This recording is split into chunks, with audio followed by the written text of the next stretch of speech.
Put a smile on your face when you're moving from place to place. Hi guys, welcome back, and of course, thank you so much for staying tuned to Tobago Updates Television into the sporting segment. And I'm joined here by royalty this morning. I'm speaking with the Paralympic champion. I call him a champion. He got a silver medal, but he's a champion in the eyes of all of us here in Trinidad and Tobago, and I dare say around the region. Let me say good morning to Akeem Stewart. Morning, of course, Mr. Wade Franklyn. I want to thank you guys so much for coming here this morning. I'm sure that you guys have been getting a lot of requests to come and talk about your time and your stint out there in Paris. So I'm going to start off with that. Tell me, how was Paris to you? Paris, the experience was good. Other than it being wet and cold. It was cold? Yeah, it was cold on competition day. The days before it was hot, right. But the day of competition it was raining. So other than that, the people over there, they're welcoming and they're very supportive. So it was. So you learned a bit of French as well? Absolutely not. So how did you cope with the temperature change? Because you mentioned when you got there it was hot, and then competition day was cold. How did that affect you did it affect you in any way? I wouldn't say much, but that's the wet surface that was slightly a challenge. But before we leave, we was like trying to, even though it's hot, we throw water on the ground to make it right. Stimulate that kind of give this. So it wasn't much of a shock to us, but the competition, everything was good. Yeah. So tell me about preparations leading up to the Paralympic. You got gold and silver. It was in 2016, right? Yeah. Gold and silver. That was in javelin and of course in discus as well. Yeah. But this time around, you just did the discus. Any particular reason why not the javelin as well? Well, most time we get medal rewards and medal bonus and stuff like that. Right. Most of the money to go back into therapy, and discus started to fall back a lot. I moved from training 63 meters back to like 54, 53 meters, 10 meters gap. So we come with the decision to stop the javelin and focus on discus. Oh, so let me get Coach Wade Franklyn inside the whole mix there. So this was a team decision. Yeah, and javelin and discus is not a good combination. Normally we combine javelin and shot put, and discus and shot put. So it's what different muscles involved. Because one is going this way and one is going this way. So the discus going this way does affect because the javelin going this way. Right. So that is why javelin and shot put kind of go together. Right. And discus and shot put could go together. You don't have a problem with the two of them. But anytime you combine javelin and discus, serious elbow problem. Yeah, and you felt that the discus would have been the strongest event to participate in this time around. Yeah. Right. And the shot put, of course, is the strongest, but they don't have it in the competition anymore. Oh, right. So it was just discuss and discuss right. So tell me about preparations. How did you guys prepare to get into event mode?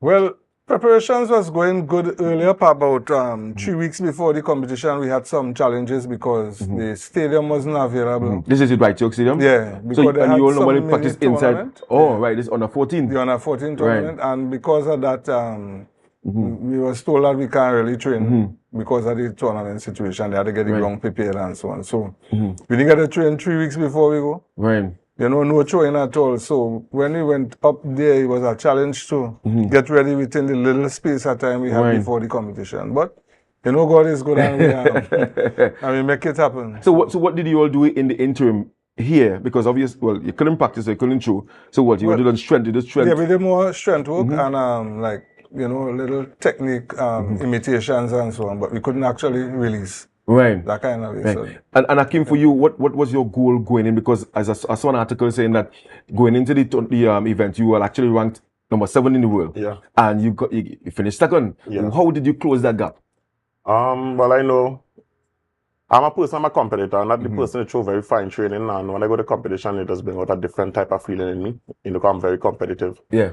So, watching all the guys come in when we was warming up and stuff, everybody been watching me when I warming up, so I realized, everybody, I am the center of attraction, But I think if the competition, if we did go inside, the walk was long to go to the competition area. It's one of the biggest stadium I've ever been to in the world. Right. And then they had us doing the intro, and that take up a lot of our time. What's the intro? That is where we go out, we warm up, and then we go back into the tunnel, and then they introduce us. We come out, we wave to the crowd and all the stuff. Right. Yeah, so that was and in terms of the crowd, there's a big crowd. The biggest. Biggest. The stadium was rampacked. Like, Oh my gosh. the only time I experienced something like that was when I went to everybody meet like Commonwealth or stuff Right, like that. right. You know, and the kind of turnout we had, I think that just encouraged all the athletes to do their best. Yeah. You also want to Trinidad and Tobago flag up in the crowd? Yeah, you had a lot of Chinese that came out and support us. They bring food for us because the food in the village wasn't that good. Blue food, about blue food? Nah, that's still out. Let's be like,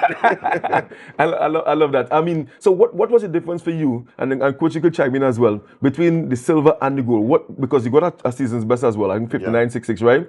So you felt that you could have gone further than that because you said that your personal best was 63. Yeah. 63. So what was the difference for you? What made the difference that they couldn't get the gold but they got the silver? My best attempt, the most aggressive attempt, went in the cage. Oh. Yeah, and from there, and then rain started to drizzle and the circles started to get more slippery, so I was a little bit timid. Right. Knowing that I had a sciatica nerve problem in my back. Right. You know, and I must say thanks, well, the South Africans physiotherapists and them work with me. Right. And they moved me from not being able to touch my toes to be able to rotate and stuff like that. So I was truly thankful for that too. So Trinidad and Tobago, the contingent that we had, we didn't have like somebody or the team games doctor, take care of no that. physio. Well, it have a polyclinic, that is where you have doctors, Right. dentists, For everything. the games. Yeah. But in terms of other teams, they would have had their. Yeah. So we didn't have. We didn't have no kind of medical staff, no physiotherapists, no nothing. Wow. Mr. Franklyn, in terms of him and his performance as a coach, you felt that all that you would have practiced, he would have put it into the event. Because I look at the little time that we had to. Is like cramming for exam. Yes. Right. It feel like cramming for exam. It's like, say, boy, we have this short space of time. We didn't get to do no throws because it was a kind of tense moment, especially for me, because as a coach, I just want to make sure I So you must. One understand me. But when we did that training like 3 days before the competition, and I see where the discourse was going, I said, yeah, we're ready. Yeah, you ready? Yes. Yeah.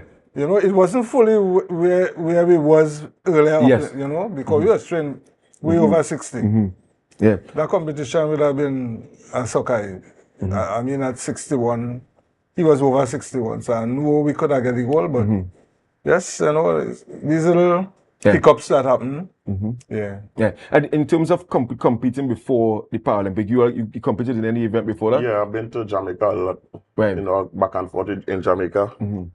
And I think that made me better prepared compared to Rio. Rio, I went straight into the Paralympic game. So my goal is to keep trying to take part in developmental meets. Right. So in that way, I would be physically sharp for major championships and stuff like that. But you see, we didn't have the luxury of that previously, you know.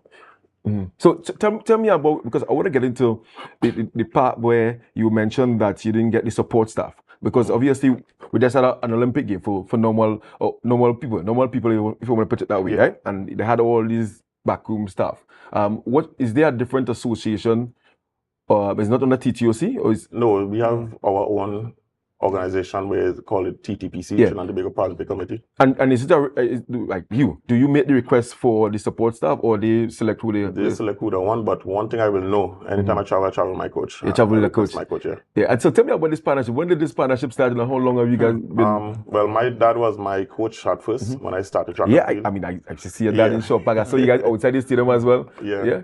So I think when 2011, that was my last year as a junior, I wanted to be more advanced because I was just doing stand intro, and Mr. Franklyn was the next suitable person. He and my dad, Mr. Franklyn is a trainer, my dad and my uncle. Right. So it was like one family. So it was an easy transition to train with him. Yeah. Oh, that's fantastic. And when tell me about the feeling mounting the podium to receive your silver medal. Tell me about that feeling inside. Well, it was a great feeling because, you had a lot of emotions going into the meet, from last year, November to now. There's a lot of mental stress. Yeah. During COVID, I even feel like giving up. I Right. talked to Mr. Franklyn, don't give up, you have a lot of potential and stuff. But it was a proud moment, to be honest, because I haven't been competing. Everybody see me in public asking if I done with the sport. Yeah. All kind of questions, but I just, and you had people who think that I will not make it. Yeah. And I'm a person that prove people wrong. Yes. Not necessarily, but I just like to show people that I'm able to do anything. Yeah. So what's next? What's next for you guys? This year to focus on therapy, getting some therapy, and resume training from next week. Yeah. And I mean, because the whole country, guys, you received rewards, or what I say rewards here, from ministry and of course from the THA as well. People will say, oh, that's plenty money. But tell me about how much it costs you, because you have a coach, you have to pay for therapy and all these different things. I mean, let's tell the people about being an elite athlete and what it costs. Or okay, average. so the 100,000 THA gave me. yeah. That in Rio, after Rio, the reason I stopped show javelin, to be honest, I spent 114,000 on my elbow. 114. So people might watch it as big money, but we as athletes, when they don't pay a coach and you pay for therapy and medication, your personal stuff, you don't have any money. So it's like that. People just watching money and think it's a lot, but it's not much. And Mr. Franklyn, what would you want to see from the powers that be for this particular sport? And Akeem, and is there any other in Tobago that participate in Paralympic as well?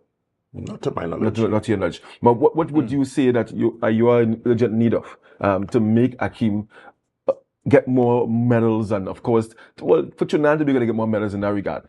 I was, like I always say, we need a permanent training space. Like, for example, you know, the stadium designed for football. Yeah. And so much lands that free in Tobago that they could develop. And I think they could develop a space for track and field. So even if it's for training, that it must be good enough for competition. So it shouldn't be no mediocre thing, right? It should be really top of the line. And of course, a gym, which is most important, a strength training gym, because, you know, it's a difference in gyms, right? Understood. You know, you could have a gym with a set of machines, but we don't really need no set of machines. We need things like weightlifting platform and weightlifting plates. Like Olympic standard. Where you could drop the weight and you clean and this kind of thing. So them is some of the most important things that could happen that could make a big, big difference. Yeah. And it could be useful for all of that, so everybody. Yeah. You know, so I'm hoping that they will come to the realization that if they do something like that, we could see more success. Okay. And I mean, tell me about coaching Akeem. I mean, is it difficult to coach? You know, sometimes they have athletes here want to come out of bed, they are fed down the road, they're going fed and then, I mean, let's tell me about him. Nah, I don't get no problem at all. No problem.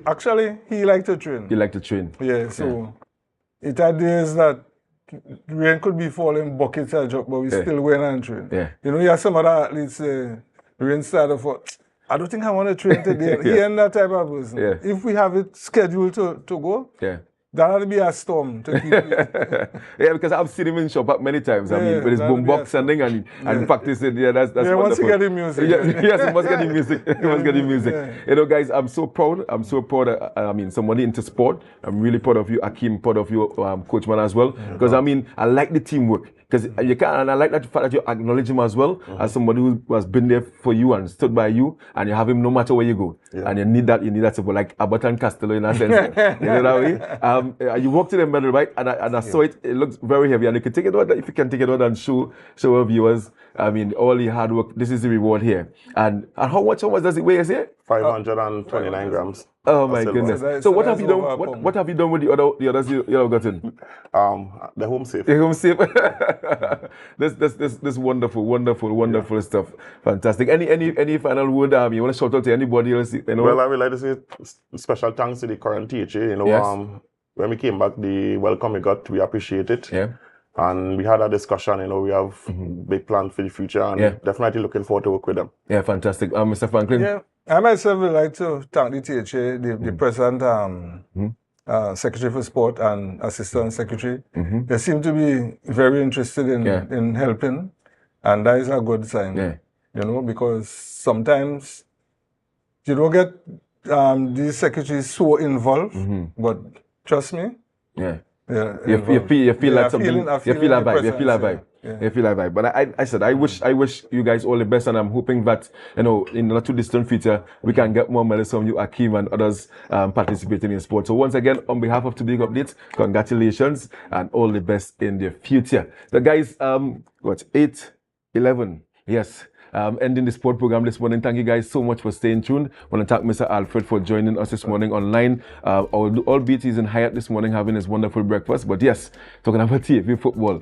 So guys, continue to have a wonderful rest of your day. Have a fantastic weekend. Be safe out there. I'm going to show you guys over to Good Morning Tobago. But don't forget to share the live, share the live, share the live.